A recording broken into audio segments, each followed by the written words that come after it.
माझ्या चॅनलला सबस्क्राईब करा आणि बेल आयकॉन दाबा म्हणजे नवीन व्हिडिओचे नोटिफिकेशन तुम्हाला येतील।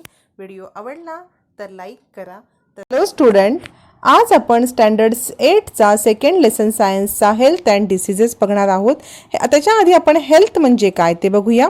Health is a state of complete physical, mental, social well-beingness and not merely the absence of any diseases. म्हणजे फक्त रोग नाही म्हणजे हेल्थ असं नाही, तर तुमचं सामाजिक, मानसिक आणि शारीरिक आरोग्य सुदृढ असणं म्हणजे हेल्थ तुमची। आता बघूया डिसीजेस म्हणजे काय। Condition of disturbance of physiological psychological process of a body is called as diseases. म्हणजे शरीरात्मक क्रिया किंवा शारीरिकरित्या किंवा मानसिकरित्या तुमच्या शरीरात एखादा जैविक कार्यामध्ये अडथळा आणणारी स्थिती म्हणजे रोग होय। मानसिक असो किंवा शारीरिक असो, त्यात अडथळा येत असेल तुमच्या हेल्थमध्ये त्याला म्हणायचं डिसीज। तुम्हाला आता टाईप ऑफ डिसीजेस बघायचे आहेत। बघा, टाइप्स ऑफ डिसीजेस दिलेले आहेत। अकॉर्डिंग टू ड्युरेशन म्हणजे कालावधीनुसार होणारे आपण टाईप आधी बघणार आहोत, आणि अकॉर्डिंग टू रिझन असे दोन त्याचे टाईप केलेले आहेत। बघा, अकॉर्डिंग टू ड्युरेशन फर्स्ट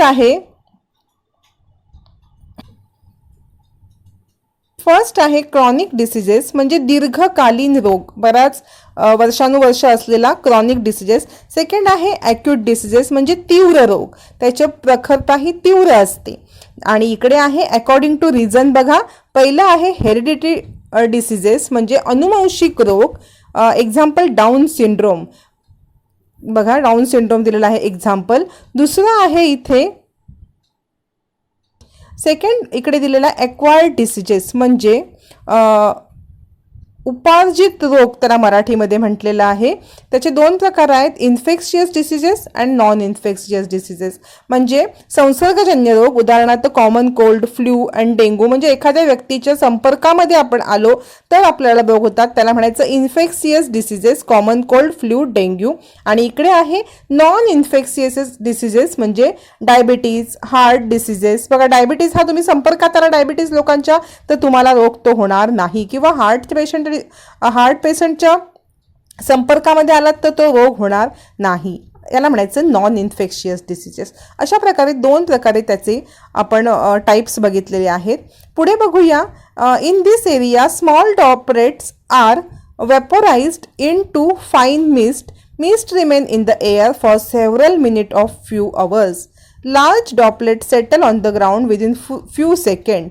बघा, म्हणजे इथे बघा एक व्यक्ती खोकत आहे आणि काय केलंय, खोकताना त्याने त्याच्या तोंडातून जे ड्रॉपलेट्स उडत आहेत ते काय होत आहेत, हवेमध्ये येतात आणि जे मोठे स्पॉट आहेत ते खाली पडत आहेत ग्राउंडवरती, पण जे छोटे छोटे मायन्यूट पार्टिकल्स आहेत ते काय होत आहेत, हवेतच ते few hours mist remains in the hour for several minutes for few time म्हणजे हवेमध्ये द्रवबिंदूची केंद्रके काही मिनिटं काही तास तशीच वाहून नेली जातात। बघा, how do the following diseases spread, कोणते कोणते डिसीज अशा प्रकारे स्प्रेड होतात दिले, hepatitis, malaria, scabies, TB, dengue, dysentery, ringworms, swine flu हे डिसीजेस दिलेत।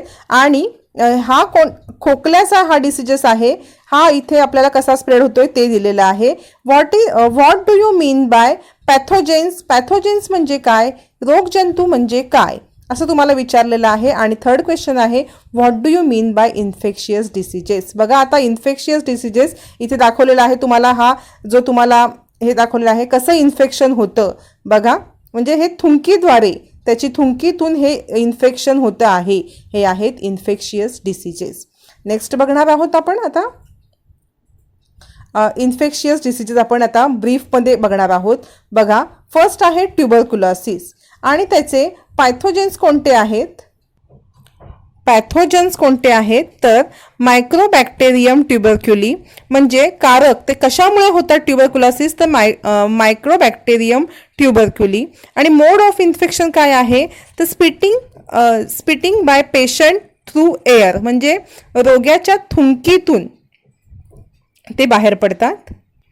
आणि सिम्पटम्स काय आहेत त्याचे, बघा, क्रॉनिक कफ म्हणजे दीर्घकाल खोकला होतो, ब्लडी स्पिटिंग थुंकीतून रक्त बाहेर पडते, किंवा डिफिकल्ट इन ब्रीदिंग श्वासोच्छवासाला त्रास होतो. आणि मग ह्याचे प्रिव्हेन्शन काय आहेत किंवा ट्रीटमेंट काय आहे, तर BCG vaccination, isolation of patient, regular medication like dot. म्हणजे बघा BCG वॅक्सिन घ्यायची आहे. आयसोलेशन म्हणजे अशा व्यक्तींनी एकाच बाजूला राहायचं आहे की आपल्यामुळे दुसऱ्याला होऊ नये. आणि डॉट सारखे उपचार पूर्ण घ्यायचे आहेत करून. पुढे आहे हिपॅटायटिस म्हणजे कावीळ. बघा हे कशामुळे होतात, तर हिपॅटायटिस व्हायरस ABCDE.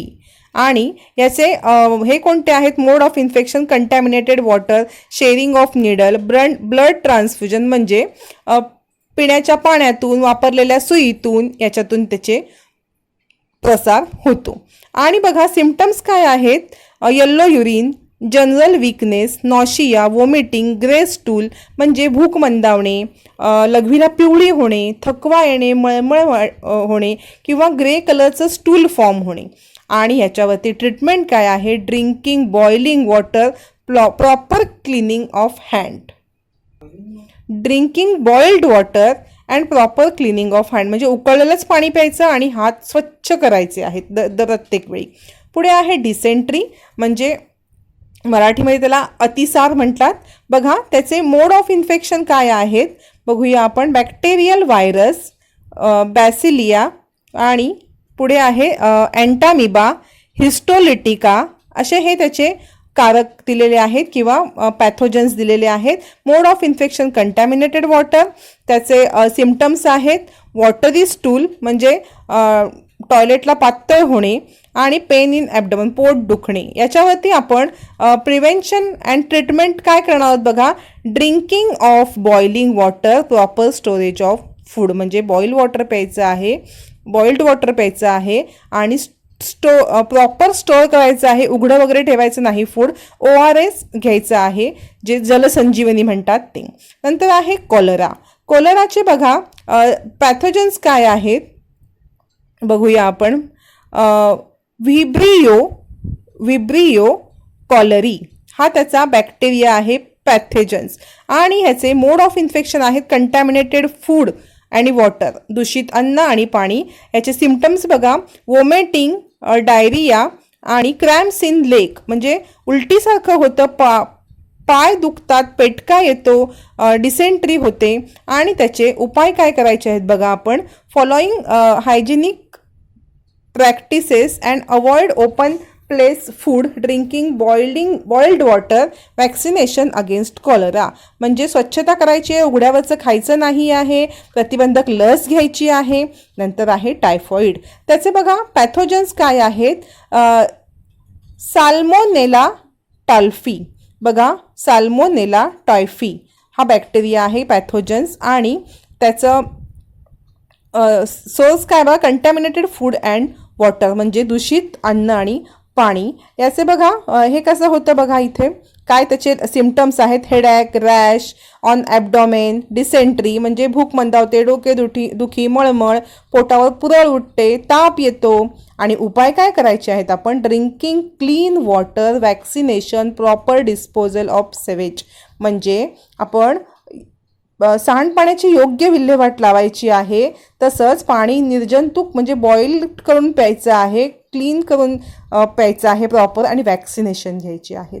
बघा हे आपण बघितले सम इन्फेक्शियस डिसीजेस, त्याचे उपाय बघितले, कारक त्याचे बघितले, काय त्याचे रिझन्स काय आहेत, सिम्पटम्स काय आहेत, आणि पॅथोजन्स म्हणजे त्याचे कशापासून होतं ते बघितलं. आता पुढे आपण बघणार आहोत बघा ऑब्झर्व अँड डिस्कस. इथे काय एक तुम्हाला पिक्चर पहा, इथे तुम्हाला एक पिक्चर दिलेलं आहे, ह्याच्यामध्ये मॉस्किटो दिसतो आहे आपल्याला. बघा हे मॉस्किटो कुठे कुठे तयार होतात त्याची हे दिलेली आहेत.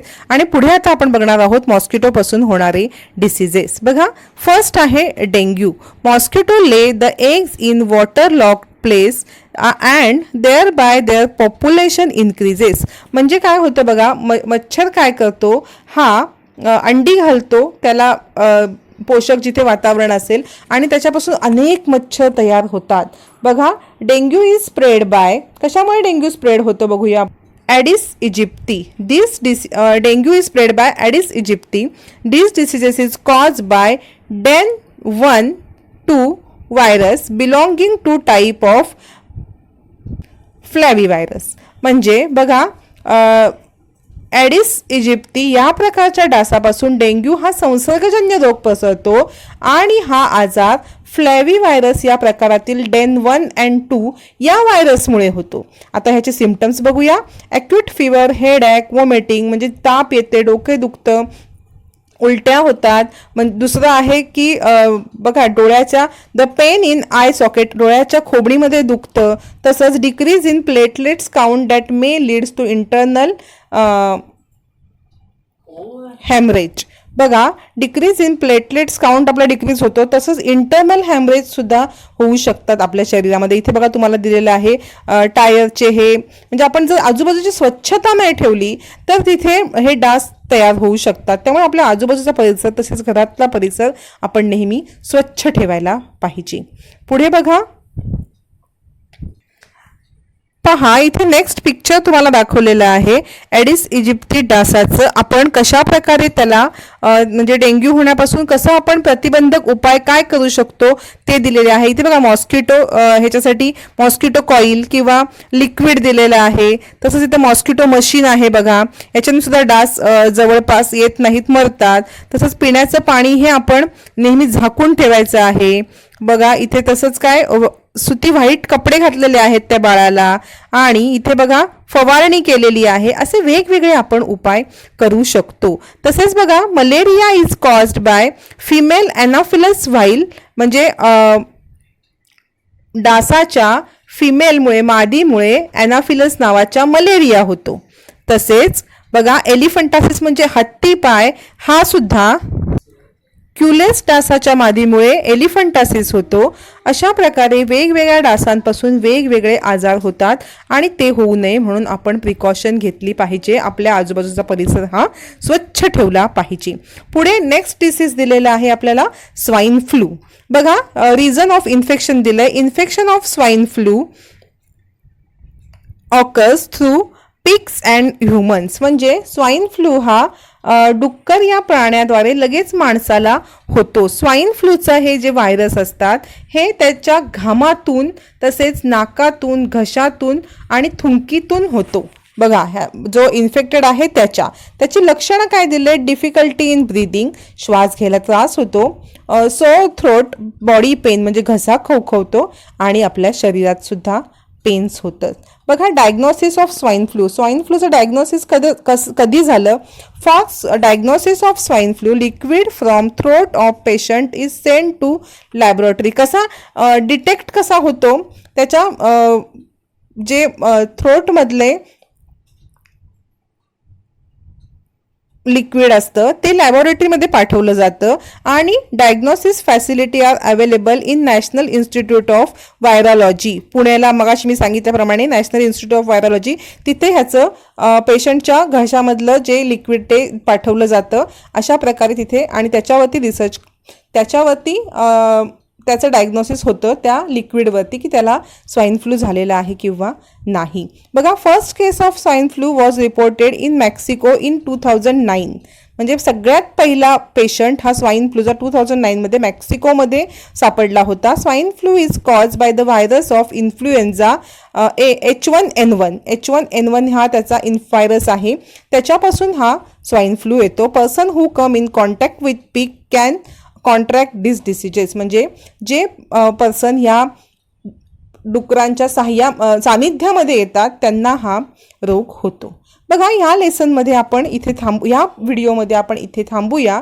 नेक्स्ट पार्टमध्ये पुढचे जे डिसीजेस आहेत ते बघूया. नेक्स्ट व्हिडिओ पाहण्यासाठी तुम्ही काय कराल? सोनालीज किचन अँड क्लासरूम असं टाईप करा, 8th स्टँडर्ड सायन्स डिसीजेस असं लेसनचं नाव आणि पार्ट 2 असं सर्च केल्यावरती तो व्हिडिओ तुम्हाला पाहता येईल. व्हिडिओ आवडला असेल चॅनलला सबस्क्राईब करा, लाईक करा, बेल आयकॉन दाबा, तसेच